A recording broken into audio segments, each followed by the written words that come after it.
բոլոր տեղերում մեծամասնությունը դա է։ Մինիմալ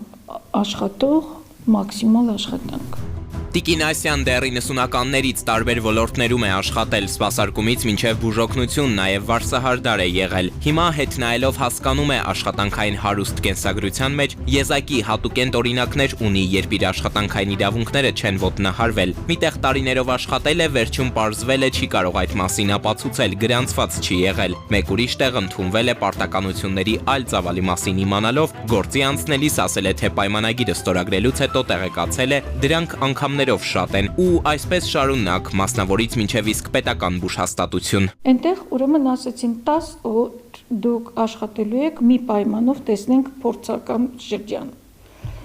բայց դուք վարձատրվելու եք։ Պատկերացրեք 5-6 օր ինչ այնտեղ կեղտող աշխատանքներ կար, ամբողջը արել եմ։ Տեսա չէ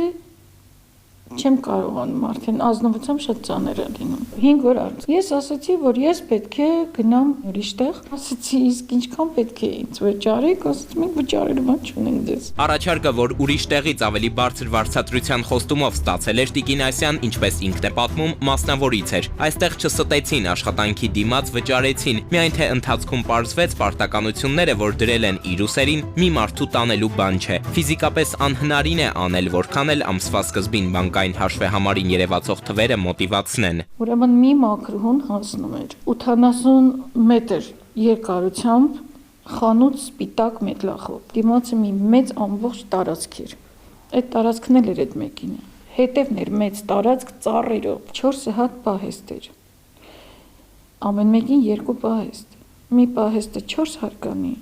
մյուս պահեստը 2 հարկանի։ Այդ ամբողջ տարածքը իմն էր, մի հոգու։ Ոտքերս շարքից դուրս եկան, առողջական խնդիրներ ձեռք բերեցի, շարունակում է Տիկին Ասյան։ Լավ աշխատող էր, մինչև իսկ վարձատրությունը բարձրացնել են առաջարկել, ասել են 200,000-ը 300 կդարձնեն, պատասխանել է թեկուզ 400 առաջարկեք, այլևս չեմ կարող։ Թեպետ մինչև այս խոսակցությունը առաջարկել է իրեն ավելի շատ գումար տալու փոխարեն գործընկերոջ բերել, աշխատանքը կիսել, չեն համաձայնել, ձեռնտու չեն համարել։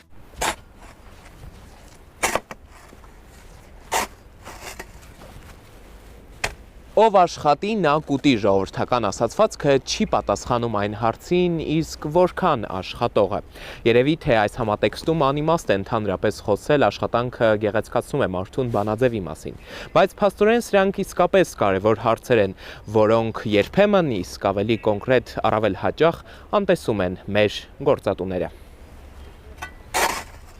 Եվրաինտեգրման ճանապարհը բռնած Հայաստանում համատարած խախտվում են քաղաքացիների աշխատանքային իրավունքները, եվրոպական սոցիալական խարտիայով սահմանված հոդվածները մեր երկրում չեն պահպանվում։ Այս մասին նշվում է Եվրոպայի խորհրդի սոցիալական իրավունքների կոմիտեի հրապարակած աշխատանքային իրավունքների վերաբերյալ 2025 թվականի զեկույցում։ Կոմիտեն եզրակացրել է, որ Հայաստանում իրավիճակը չի համապատասխանում այս հոդվածներից որևէ մեկին, անհամապատասխանության 8 եզրակացություն են ներկայացրել։ Խելամիտ աշխատանքային ժամանակ, անվտանգ եւ առողջ աշխատանքային պայմանների իրավունք, անվտանգության եւ առողջության կանոնակարգեր, արդար վարձատրության իրավունք, կազմակերպվելու իրավունք, կոլեկտիվ բանակցությունների իրավունք, համատեղ խորհրդակցություններ, բանակցային ընթացակարգեր։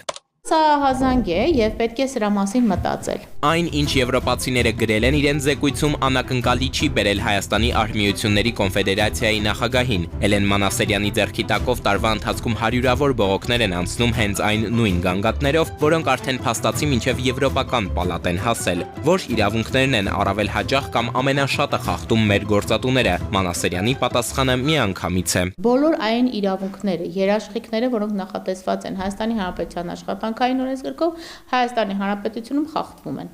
Չկա որևէ իրավունք, որ ես ասեմ, այս մեկ ավելի շատ է խախտվում, քան այս մյուսը։ Օրենսդրությունը բավականին լավն է, շատ ավելի լավ է, քան իրավագիրար պրակտիկան։ Մենք այստեղ ավելի շատ պրակտիկայի խնդիր ունենք։ Իսկ որ ոլորտից են առավել հաճախ ահազանգում, արհմիությունների կոնֆեդերացիայի նախագահն ասում է սպասարկման, դարձյալ սպասարկման, բայց նրա խոսքով ոչ թե այն պատճառով, որ մյուս բոլոր տեղերում իրավիճակն ավելի լավն է, այլ պարզապես բողոքներն են այստեղից շատ, թվերն են խոսում։ Եթե համեմատության մեջ տեսնենք, թե որ բոլոր ոլորտում ավելի շատ է, եթե մենք խոսում ենք առողջ եւ անվտանգ աշխատանքային հարաբերություններից, ապա դա ավելի շատ արտադրության ոլորտն է։ Շարունակելով առողջ ու անվտանգ աշխատանքային պայմանների թեման, Սուրանկյան զրուցակիցը հիշեցնում է, Ախթալայի լեռնահարստացման կոմբինատի մոտ 50 հորատողներ օրերս գործադուլի էին դուրս եկել, պահանջում էին աշխատավարձի բարձրացում եւ անվտանգության նորմերի բարելավում։ Մենք կոնկրետ թվեր ենք իրանց ներկայացրել, իրանց կողմից ոչ մի պատասխան չի եկել։ Գործադուլավորների խոսքով այն աշխատավարձը, որ ստանում են, չի համապատասխանում իրենց կատարած աշխատանքի ծավալին ու բարդությանը, չհաշված, որ երբեմն իրենց ուսերին դնում են նաև պարտականություններ, որոնց մասին խոսք չկա աշխ պայմանագրերում։ 500 աշխատակցից մոտ 50-ի, այսինքն ընդհանուր կազմի շուրջ 10%-ի բողոքն առայժմ օդից արկախված է մնում։ Հանքը նրանց առաջարկ չունի գործադուլավորներին աշխատանքից չազատած, այս հայտարարությունը հնդածս տարածեցին, մրցունակ աշխատավարձով կայուն աշխատանքի հրավեր արեցին եւ մամուլը վկայաբերելով Ալավերդու նախկին փոխհամայնքապետ եւ այժմ Ախթալայի լեռնահարստացման կոմբինատի արհմիության ղեկավար Սասուն Վարդումյանի խոսքերը գրեց, թե բողոքավորներին փոխարինելու համար Հնդկաստանի մոտ 20 քաղաքացու արդեն տեղավորել են փոքր Այրում գյուղի հյուրատանը, թեպետ աշխատանքի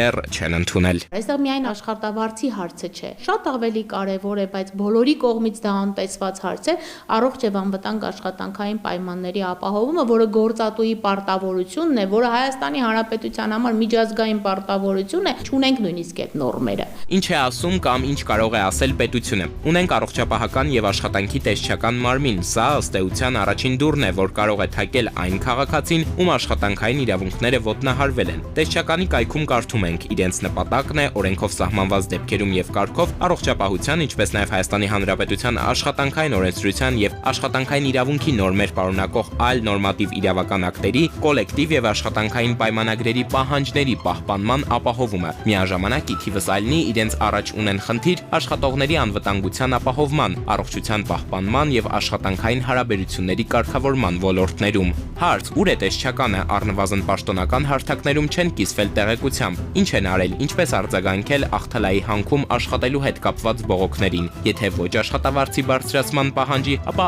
առողջ ու անվտանգ միջավայրի համատեքստում։ Առողջապահական եւ աշխատանքի տեսչական մարմինը ցավոք շատ սահմանափակ լիազորություններ ունի օրենքով։ Բողոքի արդյունքում տեսչական մարմինը պարտավոր է 3 օր առաջ տեղեկացնել տնտեսվարողին, որ ես գալու եմ քեզ մոտ ստուգման, ինչ է անելու տնտեսվարողը 3 օրում։ Բնական է, չէ, ամեն ինչ լինելու է իդեալական։ Տիկին Ասիային եմ հարցնում, ձեր աշխատանքային իրավունքները բազմիցս խախտվել են։ Տեղյակ եղել եք, որ կարող եք դիմել աշխատանքի տեսչականին։ Չեմ իմացել, ոչ, որտեղ դրա մասին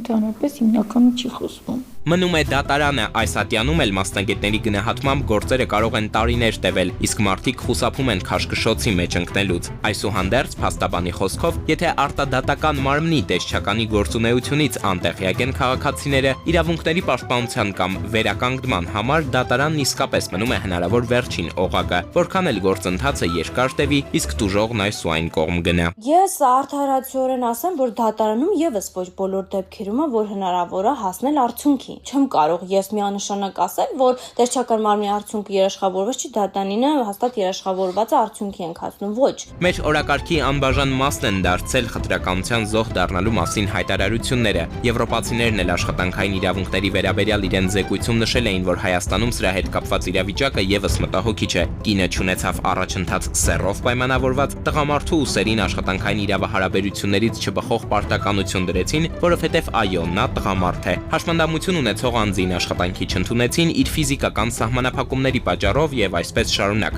Իսկ օրինակ հենց նույն դատարանում ինչպես ապացուցել այս ամենը։ Զոր օրինակ, որ հաստիկային առաջխաղացման համար ոչ թե մասնագիտական որակները, այլ սեռն է որոշիչ եղել։ Դե եկ ու ապացուցիր, հարգելի քաղաքացի տուժող։